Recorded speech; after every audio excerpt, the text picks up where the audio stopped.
ننھے کو آتش بازی دیکھنے کا بہت شوق تھا، اسی لیے تو وہ ہمیشہ اس کو کھڑکی کے پاس سلاتی تھی۔ اس رات 11 بجے جب وہ اس کو تھپکی دیتے دیتے اونگنے لگی تو دیوار پر ٹنگی دادا جان کی تصویر پر لرزہ طاری ہو گیا۔ وہ اپنا خوشنما چہرہ کھڑکی کے پاس کر کے باہر دیکھنے لگی۔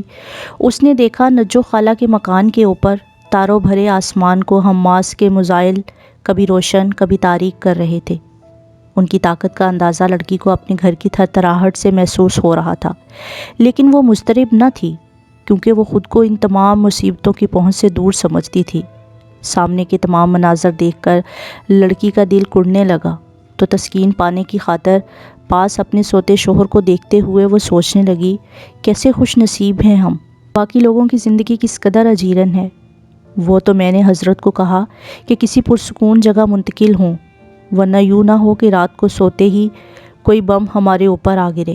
یا اللہ، یہی خوف تو تھا جو ساری رات نہیں سونے دیتا تھا۔ ننھے نے کوئی ہلچل کی تو وہ دوبارہ جلدی جلدی تھپکی دینے لگی۔ کسی چپتے خیال میں آ کر اس نے جھک کر اپنے ننھے کو چوم لیا، پھر اور کسی تاریک اندیشے میں آ کر اس نے جھک کر اپنے میاں کو چوم لیا۔ تبھی فضا میں کوئی تیز آواز سنائی دینے لگی۔ یہ وہ چند آخری خیال تھے جو خود پر میزائل گرنے سے پہلے اسے آئے۔ اس کے بعد میزائل گرا اور آج ہسپتال میں نئے گھر کی تباہی دوبارہ نئے سرے سے اس کے تخیل میں دوڑنے لگی۔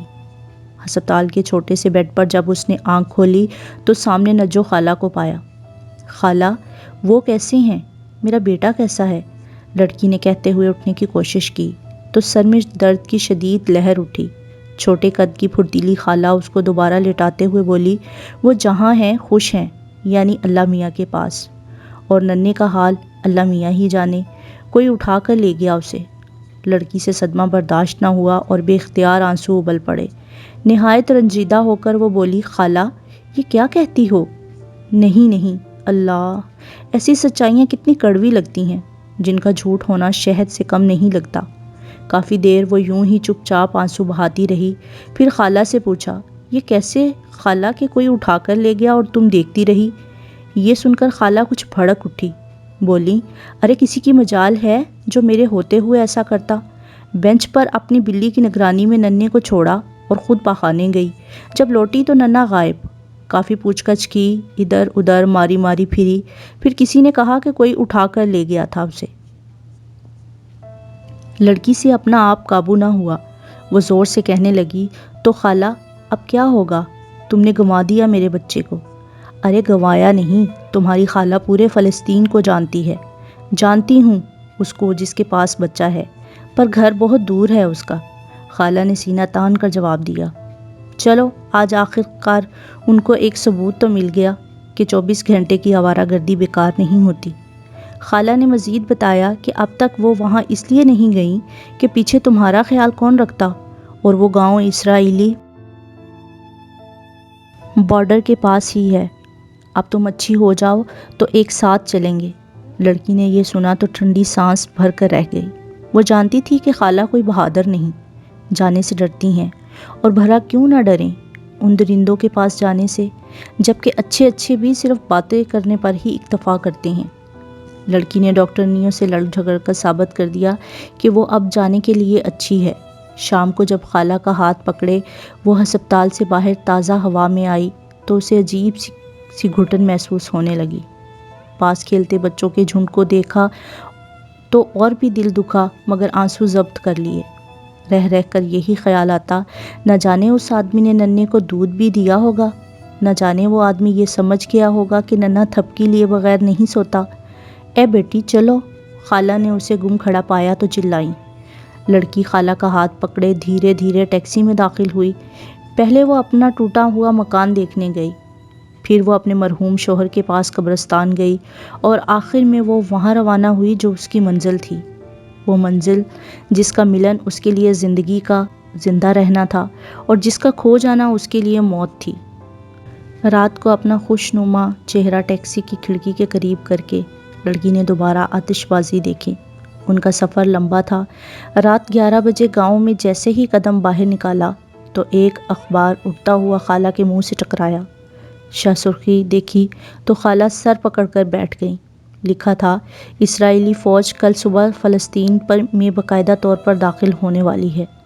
ہائے اللہ، اب کیا ہوگا؟ کیسے ڈھونڈیں گے بچے کو؟ خالہ رونے لگی اور لڑکی خاموش کھڑی گاؤں کی جانب دیکھتی رہی جس میں کوئی 2 درجن مکان تھے۔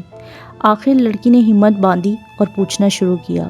دروازہ کھٹکھٹاتے تو لوگ آنکھیں ملتے باہر نکل کر یہی جواب دیتے کہ ننھے کی انہیں کوئی خبر نہیں، کبھی دیکھا نہیں نہ کبھی سنا، اور تو اور اس آدمی کو بھی نہیں جانتے تھے جس کا پتہ اسی گاؤں کا تھا۔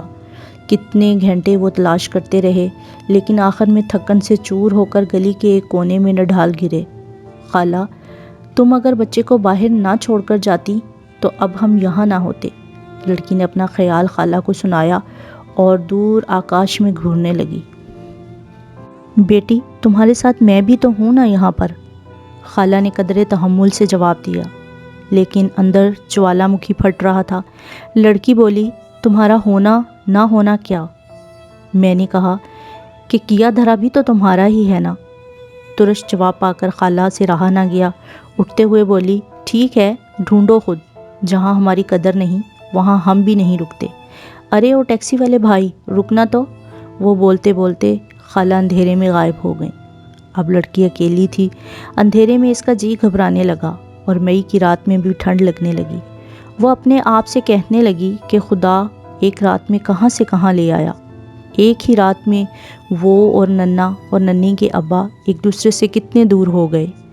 کب میزائل داغنے والے کو یہ معلوم تھا کہ 3 فٹ کا میزائل 3 زندگیوں کے ساتھ 3000 امیدوں، 3000 یادوں، 3000 خوابوں کو اڑا کر لے جا رہا ہے۔ پل بھر میں وہ سارے ہی محل پاؤڈر ہو گئے۔ اچانک لڑکی نے دیکھا کہ کوئی اندھیرے میں اس کی جانب آ رہا ہے۔ اس کا دل زور زور سے دھڑکنے لگا۔ آخر جب اس نے دیکھ لیا کہ ایک کمزور بوڑھا انسان ہے تو دل کی رفتار مناسب ہوئی۔ بیٹی، تم ہی ہو نا جو بچے کو ڈھونڈ رہی تھی؟ وہ بوڑھا اندھیرے میں آنکھیں سکیڑتے ہوئے بولا۔ جی میں ہی ہوں۔ کیا آپ کو پتہ ہے اس کا؟ بتائیے، لڑکی مارے خوشی اور جوش کے بولی۔ تم جس کو ڈھونڈ رہی تھی وہ بچے کو لے کر واپس ادھر ہی چلا گیا جہاں سے آیا تھا۔ بوڑھے نے یہ کہہ کر دعا دی اور چلا گیا۔ کیسا کھیل کھیل گئی قسمت! اس کا دل رونے کو چاہا۔ اس وقت ہلکی ہلکی روشنی ہونے لگی تھی اور پرندے گھونسلوں میں انگڑائیاں لیتے اٹھ رہے تھے۔ آخر کار اس نے فیصلہ کر لیا کہ وہ پوری کوشش کرے گی کہ وہ واپس اپنے شہر پہنچ جائے اس سے پہلے کہ اسرائیلی فوج فلسطین میں داخل ہو۔ بس میں بیٹھنے کے بعد تمام مسافروں کی طرح وہ بھی آہستہ آہستہ استغفار پڑھنے لگی۔ زبان تھک گئی اور ہونٹ پیاس کے مارے نچڑ گئے، لیکن بم کے ڈر سے وہ پڑھتی رہی۔ 1 گھنٹے بعد وہ اپنے علاقے میں پہنچ گئی۔ وہ نا امید سا چہرہ لیے بس سے اتری تو وہ دور سامنے کھڑی خالہ تھیں۔ اس کو دیکھ کر وہ دوڑتی ہوئی آئیں اور ہنستے ہوئے گلے لگا لیا۔ کیا ہوا خالہ؟ لڑکی کی آنکھوں میں یہ پوچھتے ہوئے آنسو آ گئے۔ خالہ ہنستے ہوئے بولیں، ارے بھائی، ننھا مل گیا، کہا تھا نا ڈھونڈ نکالوں گی۔ لڑکی نے چھوٹی سی چیخ مار کر خالہ کو گلے لگایا۔ اس کی نظریں ننھے کو تلاش کرنے لگیں۔ لڑکی نے اپنے پیچھے دیکھا تو ایک لڑکا ننھے کو گود میں لیے بیٹھا تھا۔ وہ قریب گئی، اس نے جلدی سے دے دیا۔ اصل میں وہ یہ سمجھا تھا کہ بچہ کوئی چھوڑ کر چلا گیا ہے۔ 5 منٹ وہ رکا رہا۔ خالہ 10 منٹ بعد پخانے سے نکلی، تب تک وہ جا چکا تھا۔ ننھے کو لڑکی خوب چومتی رہی۔ وہ کھلکھلا کر ہنستا رہا۔ تباہ شدہ گھر کے برآمدے میں بیٹھے جب لڑکی کی گود میں ننھا سو گیا تو اس نے خالہ نجو کے مکان کی طرف دیکھا۔ کھڑکی میں خالہ بیٹھی اپنی بلی کے اوپر ہاتھ پھیر رہی تھی۔ 11 بج رہے تھے۔ مکان کے اوپر ویسی ہی آتش بازی ہو رہی تھی۔ کسی چپتے خیال میں آ کر اس نے اپنے ننھے کو چوم لیا۔ تبھی فضا میں کوئی تیز آواز سنائی دینے لگی اور چند لمحوں بعد خالہ نجو کا مکان دھماکے سے اڑ گیا۔